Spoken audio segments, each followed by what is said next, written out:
Hi everyone and welcome to another video. I'm Stace and today we're going to have a chat about goals. It's coming up to the end of October and don't hate me for this, but that means that we only have 2 months left of this year. Many people start thinking about their goals for next year around about now. That includes me. So let's make sure that we're thinking in a realistically and in a healthy way about what we want to achieve next year and beyond. So let's get started with my 5 tips for realistic goals.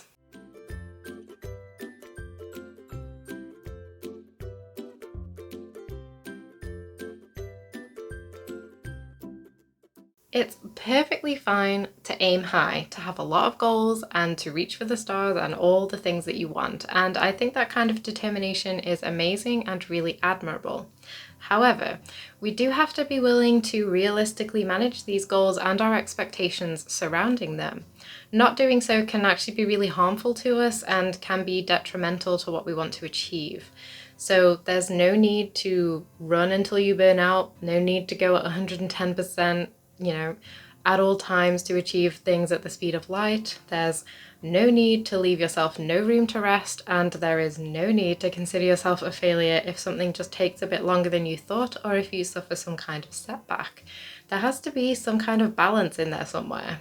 Unrealistic expectations is something that many of us deal with, often unconsciously. I'm not sure where this comes from, whether we are being pushed by others or by the values that much of the world seems to create for and push onto us. This idea of always reaching your full capacity, overpraising hyperproductivity, and this ridiculous rush to prove yourself successful by an early age. It's no wonder that a lot of people are burning out and having issues with self-confidence or self-worth when these are the expectations that they're carrying around. So, how are we supposed to manage our goals exactly? Here are my 5 tips for healthier and more realistic management, and in the process reducing the pressure and stress on yourself as well. Number 1 is be willing to break it down. Your ultimate goal is something to aim for, but not something that you have to weigh yourself down with constantly. You don't have to carry the mountain while you're trying to climb it. You just have to be willing to plan your route and take it one step at a time. So have a real think about what your top tier goal is and break it down into as many small tasks as humanly possible. While this does create a huge to-do list, which in itself can seem a little overwhelming, you don't have to look at the entire list at once. You just have to look at the first step and then the next one and focus on one small step at a time. You don't have to, hold the entire list over yourself thinking about the thousands of items that might be on it. Just like you don't have to carry your end goal around with you all the time either. So make a staircase for yourself out of small tasks and tick them off one after the other. Think about what you have to do in the moment to complete the current task, just the next one on the list. Keep doing that and eventually you'll find that you have more ticked off than you have left to do. And then if you keep going, you'll be at your end goal and you will have done all of it.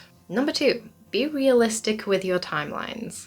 While you're considering how many small tasks you can break your goal down into, have a serious think about realistic timeline for getting it done in terms of the whole goal and each individual task. And remember to give yourself a little bit of leeway. Unrealistic self-imposed deadlines are a huge generator of stress and pressure. When you've got a full breakdown of your goal in front of you, you can better assess how long you actually want each step to take, which in turn will give you a more concrete view of the full timeline that you're actually working with. So it may seem a little bit slower than you wanted, might seem a little bit quicker, but it will be more manageable and you'll feel amazing when you make it to where you want to be and you'll actually have the energy to enjoy it. Number 3, do some serious research. The best way to approach suggestions number 1 and 2, do some research. If you really want to achieve something, you'll need to know exactly what goes into making it happen and factor that into your task list and your timeline. This means that you can start thinking about how you can tackle what's needed in a way that best suits you. Doing this will make your goal something more than a dream. It will make it concrete and make it seem achievable. It will build context and the bigger picture. Number 4 is to be willing to see and accept that big picture. When you're done with all this research, you will hopefully have a good idea of what the bigger picture is when it comes to your ultimate goal. When you've done all this research, you will hopefully have a good idea of the bigger picture when it comes to your ultimate goal. The harder part of that is learning to accept that big picture and then decide if you still want to pursue it.